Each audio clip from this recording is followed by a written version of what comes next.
Great good morning to all.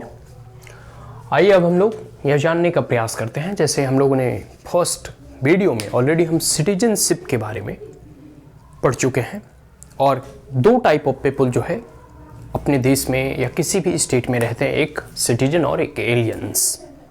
तो aliens को basically कोई अधिकार कोई राइट्स नहीं मिलते, लेकिन जो नागरिक होते हैं, जो सिटीजन होते हैं, they were the full member of this Indian state और any state where they belong from. अब है कि हमारे देश में एक तो जो नेचुरलाइज सिटीजन थे वो थे ही, लेकिन कह सकते हैं कि 1947 में जो भारत का विभाजन हुआ, पहले का भारत अभी का पाकिस्तान बांग्लादेश सब भूभाग था, तो विभाजन की त्रासदी के बारे में सब लोग जानते हैं कि कितने, ऐसा कहा जाता है कि विभाजन में, पार्टीशन में, ये सरकारी आंकड़ा है कि 10 लाख लोगों की जान गई, लेकिन सरकारी आंकड़ों से कहीं अधिक ही जाने गए, लगभग 20 से 21 लाख लोगों की इसमें डेथ हुई। और ये एक कह सकते हैं कि इतनी ट्रेजेडी वाली कहानी है कि आप पढ़ेंगे तो खुद द्रवित हो उठेंगे। और करोड़ों लोग इसमें विस्थापित हुए, इधर से उधर, उधर से इधर, इधर से उधर, कई लाख लोगों की इसमें जाने गई। तो एक प्रकार से कह सकते हैं उस त्रासदी के बाद जो बीच में लाइन खींचा गया, इधर पाकिस्तान के इधर हिंदुस्तान के, तो इंडियन सिटीजनशिप को लेकर संविधान में कुछ प्रावधान किए गए कि कौन कौन लोग होंगे जो इस देश के, इस राष्ट्र के नागरिक होंगे। तो 4 कैटेगरीज ऑफ पर्सन, 4 तरह के लोगों की व्याख्या की गई है। एक हम यहाँ पॉइंट वाइज समझने का प्रयास करेंगे कि अगर यह 4 क्राइटेरिया कोई व्यक्ति फुलफिल करता है तो they become the citizen of this new independent Indian state. ठीक है, यह 4 कैटेगरीज के व्यक्ति become the citizen of India after constitution का इन्फोर्समेंट कब से होता है? इनैक्टमेंट तो हो जाता है 26 नवंबर 1905 कह सकते हैं 1949 को ही, लेकिन इन्फोर्समेंट होता है 26 जनवरी 1950 को। तो संविधान के इन्फोर्समेंट के बाद किस किस लोगों को नागरिकता प्रदान किया जाएगा वो यहाँ बताया गया है कि 4 कैटेगरीज के लोग होंगे। इन 4 तरह के लोग अगर पाए जाते हैं तो वह इस देश के सिटीजन होंगे, इस देश के नागरिक होंगे। ठीक है, और यह 4 क्राइटेरिया यह है कि a person who had domicile in India, वो व्यक्ति जिसका डोमिसाइल ऑलरेडी इंडिया का है, दे ऑब्वियसली कह सकते हैं कि वो इस देश के नागरिक होंगे, इसमें तो कोई प्रश्न चिन्ह खड़ा ही नहीं कर सकता। ठीक है, लेकिन इसके साथ साथ 3 कंडीशन को अगर वो फुलफिल करते हैं, ठीक है, डोमिसाइल मतलब एक प्रकार से 3 ऐसे क्राइटेरिया रखे गए हैं, तब आपकी डोमिसाइल जो है वैध मानी जाएगी, मतलब आवासीय। अभी भी देखो आवासीय प्रमाण पत्र बनाते हैं लोग, गवर्नमेंट जॉब वगैरह में देना होता है। तो ये 3 कंडीशन रखा गया। पहला हुआ कि बॉर्न इन इंडिया, वैसे व्यक्ति जो इस राष्ट्र में, जो इस भारत देश में जन्म लिए हैं, उन्हें इस राष्ट्र की नागरिकता, इस देश की नागरिकता प्रदान की जाएगी। दूसरा है पेरेंट्स, मतलब उसके गार्जियन, उसके माता पिता। ठीक है, वेर बॉर्न इन इंडिया, अगर कोई व्यक्ति इस देश में जन्म लिया है तो वह इस देश के नागरिक होने के लिए एलिजिबल है। या उसके पेरेंट्स, उसके माता पिता, जैसे कोई छोटा बच्चा है तो उसकी नागरिकता भी कैसे सिद्ध होगी? मतलब उसके माता पिता से, उसके पेरेंट्स से, उसके गार्जियन से। तो वो यही कह रहा है कि अगर किसी के पेरेंट्स अगर इस देश के नागरिक हैं तो उसके आने वाले जनरेशन भी इस देश के नागरिक होंगे। आगे है ordinary residents in India for 5 years. कह सकते हैं कि कोई भी ऐसा नागरिक जो इस देश में विगत 5 वर्षों से रह रहा हो, कॉन्स्टिट्यूशन के इन्फोर्समेंट से पहले, मतलब 26 जनवरी 1950 से पहले अगर 5 वर्षों से लगातार वह रह रहा हो, in that case they will be also eligible to be a citizen of this country. ये क्लियर हो गया? तो पहला क्राइटेरिया हम लोगों ने देख लिया, domicile, 3 condition, born in India, parents born in India and ordinary residents, मतलब कोई भी सामान्य सा रेसिडेंट्स। ठीक है, जो अभी इस देश में 5 सालों से रह रहा है वो इस देश के नागरिक हो सकते हैं। तो ये पहला हम लोगों ने क्राइटेरिया देख लिया। दूसरा है who migrated to India from Pakistan. सभी को मालूम है कि भारत विभाजन में जो है कई लोग यहाँ से पाकिस्तान गए और कई पाकिस्तान के लोग भारत आए। फॉर एग्जाम्पल आपको फेमस पर्सनालिटी का एग्जाम्पल देता हूँ। हमारे प्रधानमंत्री रहे हैं माननीय मनमोहन सिंह, यह भी पाकिस्तान से भारत आए। अटल जी पाकिस्तान से भारत आए। ठीक है, तो ऐसे बहुत सारे, मैं तो एक दो का नाम बताया आपको, बहुत सारे लोग, करोड़ों लोग जो हैं विस्थापित हुए और इस कह सकते हैं कि एक ट्रेजेडी, इस त्रासदी से उनका सामना हुआ। ठीक है, जिन्ना के कारण और नेहरू के कारण। Both are responsible for the division of this nation. ठीक है, तो और आगे है कि who migrated to India from Pakistan, जो पाकिस्तान से भारत आ गए।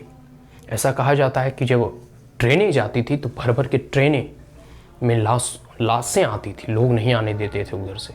पाकिस्तान लोग जो है काट काट के लोग ट्रेन भर भर के भेज देता था हिंदुओं को। मतलब बहुत आपको एक, अगर इतिहास में ऐसी ऐसी कह सकते हैं घटनाएं जो घटी है।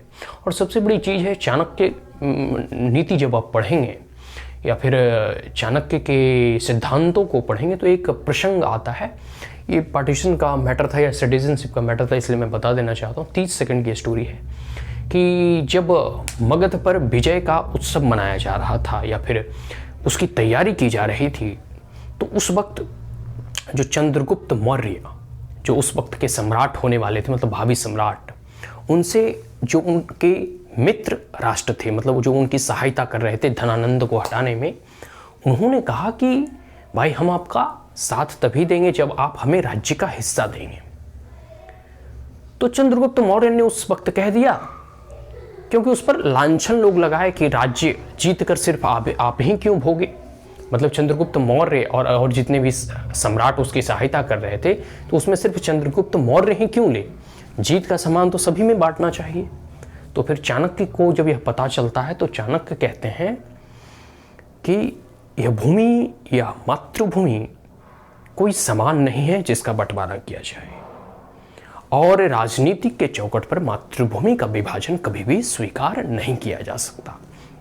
तो कौटिल्य चाणक्य थे जिन्होंने अखंड भारत का निर्माण किया। तो खैर उनका दर्शन एक अपने आप में है। ये लोग तो खैर एक्सीडेंटल हिंदू कहाँ से आ जाते हैं। विजनरी प्राइम मिनिस्टर, प्रधानमंत्री तो सरदार पटेल को बनना था, ये तो गांधी जी के बहकावे में, नहीं हम तो नेहरू को सपोर्ट कर। चलो खैर वो those who migrated to India from Pakistan, जो भी व्यक्ति पाकिस्तान से भारत आए हैं उस त्रासदी और उस पार्टीशन के बाद, या फिर grand father was born in undivided India, या उसके ग्रैंड फादर मतलब उसके ग्रेट ग्रैंड फादर या फिर ग्रैंड फादर या पेरेंट्स कह सकते हैं आप, सिंपल सा, दादा दादी या नाना नानी अनडिवाइडेड इंडिया में बॉर्न हुए हैं। फॉर एग्जाम्पल मिल्खा सिंह भी, मिल्खा सिंह को कौन नहीं जानता, ठीक है, फ्लाइंग सिख, वह भी जो है पाकिस्तान से ही आए थे। तो grand father was born in undivided India, अविभाजित भारत में अगर उसके दादा दादी या फिर उसके ग्रैंड पेरेंट्स जो है अगर जन्म लिए हैं, तो उसके आने वाले जनरेशन वह इस देश के नागरिक, इस देश के सिटीजन हो सकते हैं। ये क्लियर हो गया। तीसरा पॉइंट है माइग्रेटेड टू पाकिस्तान, वैसे भी लोग जो शुरुआत में विभाजन हुआ और वह पाकिस्तान चले गए, ठीक है, बट रिटर्न टू इंडिया, लेकिन उन्हें लगा कि नहीं हम पाकिस्तान में नहीं, हम भारत में ही रहना चाहते हैं, क्योंकि भारत को धर्मशाला बना दिया गया था। एक तरफ तो आप इस्लामिक स्टेट को मान्यता दे देते हैं, दूसरी तरफ इसे धर्मनिरपेक्ष रखा जाता है, ठीक है। तो भाई धर्मनिरपेक्ष ही रखना था, तो फिर धर्म के आधार पर राष्ट्र का विभाजन क्यों किया। तो माइग्रेटेड टू पाकिस्तान, जो लोग वैसे थे जो पाकिस्तान चले गए, लेकिन भारत वापस वो लौट आए आफ्टर 1947 के बाद, and resident in India for 6 month, और वह 6 महीनों से अधिक अगर वह भारत में रह रहे हैं, तो they can also eligible to be a citizen of this nation. Is that clear? Now point number 4, grand parents born in undivided India and residing outside India। देखो बहुत सारे ऐसे लोग थे, फॉर एग्जाम्पल आप सुभाष चंद्र बोस को ले लीजिए, जिन्होंने विदेशों में रहकर, विदेश का मतलब जर्मनी हो गया, जापान हो गया, मतलब जो भी अन्य राष्ट्र था उस वक्त, उससे सहायता लेकर और जो है विदेशों से फंडिंग वगैरह जुटा रहे थे और राष्ट्र की आज़ादी में योगदान दे रहे थे। आज़ाद हिंद फौज का उन्होंने कह सकते हैं कि कह सकते हैं अंडमान निकोबार और पूरे के पूरे नॉर्थ ईस्ट तक वो आ गए थे।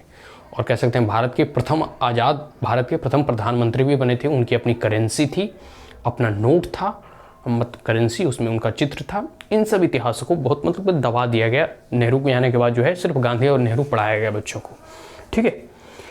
जो रियल फाइटर थे, जिन्होंने फाइट किया, उन्हें दरकिनार कर दिया गया। जो पॉलिटिशियंस थे, जो सत्ता के लालची थे, उन्हें महिमा मंडित किया गया। तो जिसके ग्रैंड पेरेंट्स अभी भी आप देखोगे तो जितने भी सुभाष चंद्र बोस के जो उनके नेक्स्ट जनरेशन है वो लोग विदेश में ही बसे हुए हैं।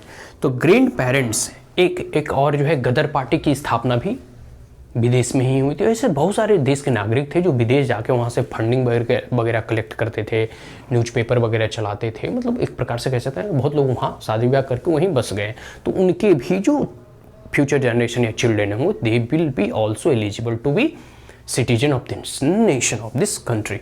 तो ग्रैंड पेरेंट्स हो गया बॉर्न इन अनडिवाइडेड इंडिया, जो कि अखंड भारत में जिनका जन्म हुआ था। अनडिवाइडेड इंडिया, अखंड भारत, ठीक है। अविभाजित भारत, वो भी जो कि बाहर रह रहे हैं वो भी इस देश के नागरिक हो सकते हैं। ये क्लियर हो गया। तो ये 4 क्राइटेरिया रखा गया था आफ्टर 26 जनवरी 1950, ठीक है। और कह सकते हैं एक प्रकार से 4 कैटेगरीज ऑफ पीपल इस देश के नागरिक बन सकते थे और ये प्रावधान रखे गए थे। ये पूरे के पूरे मैंने डिटेल में समझाने का प्रयास किया। ये जो ग्रैंड पेरेंट्स वाले थे ना, इसमें जो था कि जो एम्बेसडर वगैरह होते हैं, हर एक देश के एम्बेसडर होते हैं। जैसे सभी देश का एम्बेसडर दिल्ली में रहते हैं, मतलब अन्य राष्ट्रों का। उसी प्रकार भारत का भी एम्बेसडर हर एक राष्ट्रों के राजधानी वगैरह, अक्सर जो है कैपिटल सिटी में ही लोग रहते हैं। एम्बेसडर वगैरह, राजदूत वगैरह जो होते हैं, तो उस राजदूत में बस उन्हें सूचित करना होगा कि आप वहाँ लिखाइएगा कि हमारे ग्रैंड पेरेंट्स जो है, मतलब उस वक्त की ये कहानी है 26 जनवरी 1950 के बाद। अब तो खैर एक अलग नियम बन गए। संविधान में ऐसा कोई प्रोसीजर नहीं बताया गया कि भाई इस प्रकार से आप सिटीजनशिप देंगे, लेकिन पार्लियामेंट को यह पावर दिया गया है कि आप वह नियम कानून बना सकते हैं। इसलिए देखिए अभी सिटीजनशिप एक्ट आया है जिसमें कि जो प्रताड़ित हिंदू, ठीक है, ईसाई या जैन वगैरह जो बांग्लादेश और पाकिस्तान या अफगानिस्तान से हैं, उन्हें भारत में शरण ऑब्वियसली मिलता है और वो लोगों को नागरिकता देने के लिए सिटीजनशिप एक्ट लाया गया है। तो ये क्लियर हो गया। 4 categories of person become the citizen of India after 26 जनवरी 1950। सो आज के लिए इतना ही। अब हम लोग इसमें देखेंगे कि मतलब वो प्रोसेस क्या है जिसमें कि हम भारत की नागरिकता को एक्वायर कर सकते हैं। ये तो खैर आज़ादी के तुरंत बाद का प्रावधान था, लेकिन अब ऐसा प्रावधान नहीं है। अब नए नियम बने हैं। तो वो कौन कौन से नियम हैं जिससे कि हम इस देश की नागरिकता को हम हासिल कर सकते हैं, ठीक है। इसके बारे में हम अगले क्लास में पढ़ेंगे, अगले वीडियो में जानने का प्रयास करेंगे। सो अभी के लिए इतना ही। If you are the first time on my channel, then like it, share it, as well as subscribe it. Also press the bell icon. If there were any queries, comment, suggestion, you may comment in the comment box. Thank you once again. Have a great day.